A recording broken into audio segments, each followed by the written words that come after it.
এখানে প্রশ্নটিতে বলেছে 10 22.5 degree equals to √2 - 1 হলে কট 67.5 ডিগ্রি ইকুয়ালস টু √2 + 1 হবে। এটাকে আমাদের সত্য বা মিথ্যা যাচাই করতে হবে।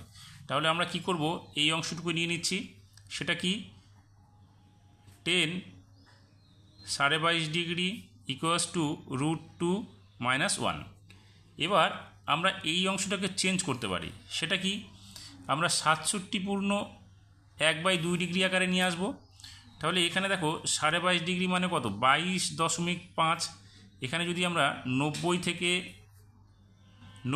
যদি 22.5 বিয়োগ করি তাহলে কিন্তু আমরা 67.5 পেয়ে যাব। এই 67.5 মানে কত, 67 পূর্ণ 1/2 ডিগ্রি।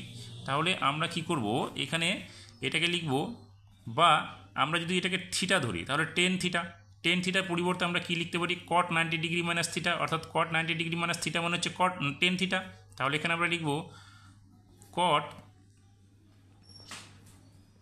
আগে আমরা এটাকে পরিবর্তন করে নিই, 10 90 ডিগ্রি মাইনাস, দেখো 67.5 ডিগ্রি আমরা বিয়োগ করলে আমরা 22.5 ডিগ্রি পেয়ে যাব। তার মানে এখানে আমরা কী লিখব, 67 পূর্ণ 1/2 ডিগ্রি ইকুয়ালস টু √2 - 1। তাহলে এবার 10 90 ডিগ্রি মাইনাস থিটা, তাহলে আমরা কী পাবো, কট 67 পূর্ণ 1/2 ডিগ্রি পেয়ে যাবো, বা 67 ডিগ্রি পেয়ে যাব।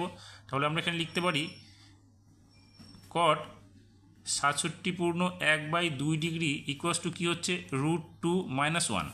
কিন্তু আমাদের প্রশ্নে কি বলেছে, কট 67 ডিগ্রি ইকুয়ালস টু কী হবে, √2 + 1 হবে।